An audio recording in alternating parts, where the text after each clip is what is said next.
E se o projeto para uma vida inteira de saúde fosse desenhado e finalizado antes mesmo de uma criança aprender a falar direito? Parece coisa de filme, né? Mas não é. É a ciência por trás dos primeiros 1000 dias de vida. E é exatamente isso que a gente vai desvendar agora. É um período de tempo que passa voando, mas o impacto, esse ecoa pela vida inteira. Os sinais que o corpo recebe logo no comecinho definem o palco para tudo que vem depois. Desde a arquitetura do cérebro até o risco de doenças lá na frente. Tá, vamos entender isso direito. Essa tal janela crítica tem mais ou menos 1000 dias. Começa lá na concepção, com os 280 dias da gravidez, continua pelos 365 dias do primeiro ano de vida e fecha com os 365 dias do segundo ano. É como uma corrida de curta distância que define o resultado de uma maratona. Essa é a pergunta de $1 milhão, certo? Como é que um tempo tão curto pode ter consequências tão duradouras? Bom, para entender isso, a gente precisa voltar para o ponto de partida de tudo. Tudo começa aqui, dentro do útero. A nutrição da mãe não é só sobre ela se alimentar bem, é sobre fornecer literalmente os tijolos e o cimento para construir uma nova vida, célula por célula. E aqui, a palavra-chave é equilíbrio. É uma corda bamba. De um lado, a falta de nutriente pode levar a bebês com baixo peso, aumentar o risco de nascer antes da hora. Do outro lado, tem aquele mito de comer por dois, sabe? O excesso também traz um monte de riscos.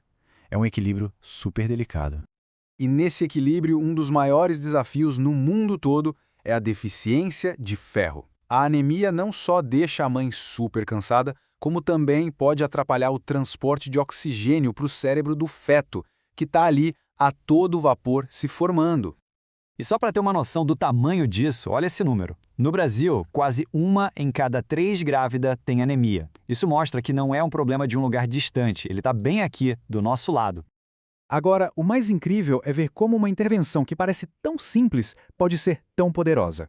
O ácido fólico é o melhor exemplo disso. A suplementação, que o ideal é começar antes mesmo de engravidar e manter no primeiro trimestre, funciona como um verdadeiro guardião do sistema nervoso do bebê, prevenindo defeitos muito graves. E olha só o impacto disso. Os estudos mostram que essa atitude simples pode diminuir a chance desses problemas acontecerem em mais de 70%. É, sem dúvida, uma das maiores vitórias da saúde pública. Mas não é só o ácido fólico. A construção do cérebro é tipo uma orquestra sinfônica. Precisa de todos os instrumentos afinados, proteínas, ferro e principalmente os lipídios como o DHA, que formam a estrutura das células cerebrais. A falta de um único instrumento já desafina a música inteira. Agora, vamos avançar um pouquinho no tempo. O bebê nasceu. A partir daqui, a velocidade do desenvolvimento entra num ritmo que nunca mais vai se repetir na vida. É o maior estirão de crescimento de todos. E para esse estirão todo, a natureza desenhou o combustível perfeito, o leite materno. Ele é muito mais que comida. É um pacote completo, com nutrientes, hormônios, fatores de proteção, que já começam a programar o corpo contra doenças que só iriam aparecer décadas depois. Então, aqui o ponto crucial não é só o crescimento, mas o ritmo dele. Acelerar demais, muito cedo, pode cobrar um preço lá na frente. Um ganho de peso muito rápido nos primeiros 2 anos está ligado a um risco 5 vezes maior de obesidade na adolescência. Isso mostra que qualidade é sempre mais importante que quantidade. Quando a alimentação complementar entra em jogo, aparece a armadilha da dieta moderna. Muitas crianças pequenas acabam comendo demais o que não precisam, tipo sódio, gordura saturada, e de menos o que é essencial, como ferro e vitamina D. É um desequilíbrio bem perigoso. E se a gente achou a anemia na gestação preocupante, o cenário na primeira infância é de assustar. No Brasil, mais da metade das crianças com menos de 2 anos tem anemia por falta de ferro. É um número que acende um alerta vermelho para o que está acontecendo no prato dos nossos pequenos. Bom, até agora a gente viu o que acontece. Agora, vamos entender como esses efeitos do comecinho da vida se tornam permanentes. A resposta está num conceito fascinante, conhecido como programação metabólica. Pensa assim, é como se o corpo fosse um computador novo, e essa fase é a instalação do sistema operacional. Com base no ambiente nutricional que ele encontra, o organismo faz ajustes permanentes no seu software. Esses ajustes que serviram para sobreviver no início podem acabar predispondo a doenças mais tarde.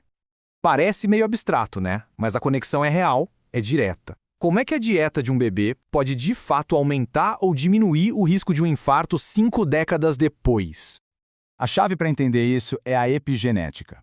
A nutrição do começo da vida não muda o nosso DNA, o nosso livro da vida, mas ela escreve anotações nas margens desse livro, com caneta permanente. Essas notas dizem para o corpo quais capítulos ler mais e quais ignorar, alterando o funcionamento dos nossos genes para o resto da vida.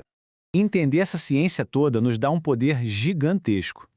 A janela dos 1000 dias não é só um período de risco. Ela é a maior e mais eficiente oportunidade que a gente tem para construir saúde em escala global. E a boa notícia é que já existe um mapa para seguir. A Organização Mundial da Saúde estabeleceu metas globais bem claras que atacam exatamente os pontos que a gente conversou: combater a anemia, reduzir o baixo peso ao nascer, promover a amamentação e garantir um crescimento saudável. Então, a mensagem final é tão simples quanto profunda.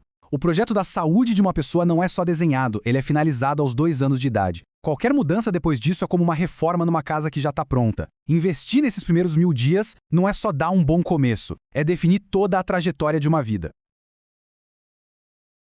Pronta para mudar, qual o estágio dela, e as emoções elas são chave. Muitas vezes a gente come para lidar com emoções difíceis, para evitar sentir algo desconfortável. Identificar essas emoções e as crenças que estão por trás é um passo enorme. O livro até cita o B.J. Fogg, que fala de pesar os ganhos e as perdas. É preciso sentir que vale a pena, que o benefício da mudança é maior que a dificuldade. E é na prática como a nutrição comportamental usa essas teorias